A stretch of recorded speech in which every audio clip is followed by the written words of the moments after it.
पोषक तत्व के बारे में हम लोग पढ़ रहे हैं। सबसे पहले नंबर कार्बोहाइड्रेट था, कार्बोहाइड्रेट के बारे में भी हम लोग जान गए हैं। इसके बाद उसमें जो कार्बोहाइड्रेट था, इसके बाद वसा के बारे में, ये है आपका किसके बारे में, प्रोटीन्स के बारे में जानेंगे हम लोग। किसके बारे में, प्रोटीन्स के बारे में। तो देखिए प्रोटीन्स जो होता है हमारा क्या होता है, एक कार्बनिक पदार्थ होता है। क्या होता है, कार्बनिक पदार्थ होगा।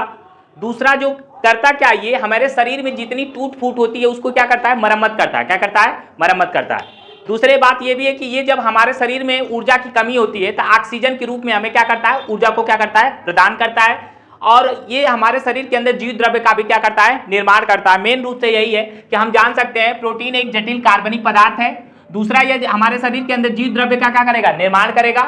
तीसरे के रूप में ये हमारा होगा टूट फूट जितनी होती है हमारे शरीर के अंदर उस सबका क्या कर देता है, ये मरम्मत करता है। क्या करता है, मरम्मत करेगा। जैसे हम लोग साइकिल को बनवाते हैं ना, उसी तरह ये भी हमारे शरीर को क्या करता है, बनाने का काम करता है। तीसरा जो होता है कि हमें यदि ऊर्जा के लिए ऑक्सीजन की यदि कभी जरूरत पड़ती है तो जब जरूरत पड़ती है तो ये क्या करता है, ऊर्जा के रूप में हमें क्या करता है, ऑक्सीजन देता है। क्या करता है, ऑक्सीजन देता है। ये हुआ आपका प्रोटीन्स। समझ में आया। अब इसका निर्माण कैसे होता है वो देख लेते हैं। तो निर्माण होने के लिए देखिए प्रोटीन्स का निर्माण जो होता है इसमें कौन कौन से तत्व होते हैं। तो देखिए पहला होता है कार्बन, हाइड्रोजन, ऑक्सीजन और नाइट्रोजन। फिर से देख लीजिए, कार्बन, हाइड्रोजन, ऑक्सीजन और नाइट्रोजन, तीनों मिलकर हमारा क्या बनाते हैं, प्रोटीन्स बनता है। चारों मिलकर क्या बनता है, प्रोटीन्स।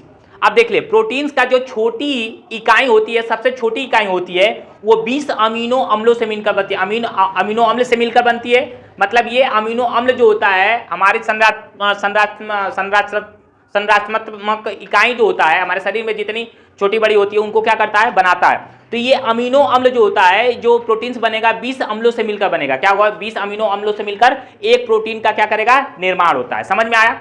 दूसरी बात देखिए, ये तो आपका कार्बन मिलबे करेगा, हाइड्रोजन, ऑक्सीजन, नाइट्रोजन और प्रोटीन्स मिलता है। कभी कभी क्या होता है कि इनके साथ सल्फर भी मिल जाता है, फास्फोरस भी मिल जाएगा और आयरन भी पूर्ति कर लेगा। समझ में आना। तो ये सारी चीजें क्या होती है, इनके प्रोटीन्स का क्या होता है, इसमें मिलते हैं। अब आ जाते हैं इधर में, प्रोटीन्स के जो कार्य होते हैं वो देख लेते हैं।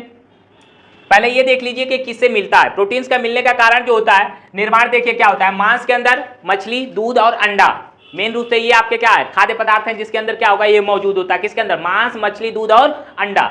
समझ में आया। इसके बाद जो वनस्पति तेल है जिसमें क्या दाल ले लेंगे, क्या लेंगे, दालें। गेहूं होता है, गेहूं के अंदर पाया जाएगा।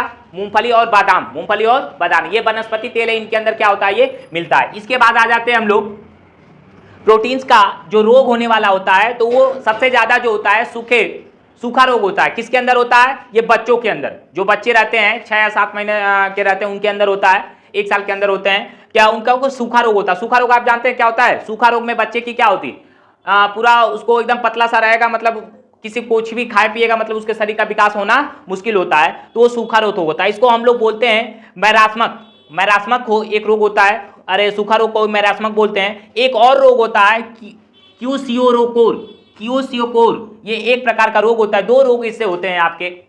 तो अब इसके कार्य जो होते हैं प्रोटीन्स का हमारे शरीर में कार्य क्या होता है, तो ये भी देख लीजिए। ये क्या करता है, हमारे शरीर के अंदर वसा जो होता है, वसा का क्या करता है, संश्लेषण करता है। क्या करता है, संश्लेषण करेगा। कल वसा के बारे में आप लोग पढ़े हैं।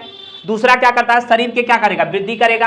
अब फिर इसके बाद टूट फूट की क्या करता है, मरम्मत करता है। तीसरा सबसे इंपॉर्टेंट है थ्रोबिन फाइब्रिनोजन प्रोटीन, रुधिर प्रोटीन है। ये दोनों क्या है, थ्रोबिन, फाइब्रिनोजन, रुधिर प्रोटीन होते हैं। ये क्या करते हैं कि दोनों जो होते हैं कि क्या करते हैं, हमारे शरीर से जब रक्त क्या होता है, बहाव होता है, जब होता है तो उनको थक्का बना के रक्त को क्या करते हैं, रोकते हैं। जैसे हमारी उंगली कट गई तो यहाँ पे यही प्रोटीन्स जो होते हैं इस रक्त को क्या कुछ देर बाद क्या होते हैं, क्या होता है, बंद हो जाता है। खून बहना क्या हो जाता है, बंद हो जाता है। इन्हीं प्रोटीन के द्वारा वो प्रोटीन क्या करते हैं, रक्त को थक्का बना देते हैं और उसको रक्त को थक्का बना देंगे, ब्लड क्या बहने से क्या कर देंगे, उसको रोक देंगे। तो मेन रूप से इसका ध्यान रखना है। थ्रोबिन और फाइब्रिनोजन जो होता है रुधिर प्रोटीन होते हैं। क्या होते हैं, रुधिर प्रोटीन होते हैं। ये सारा हुआ आपका क्या हुआ, प्रोटीन।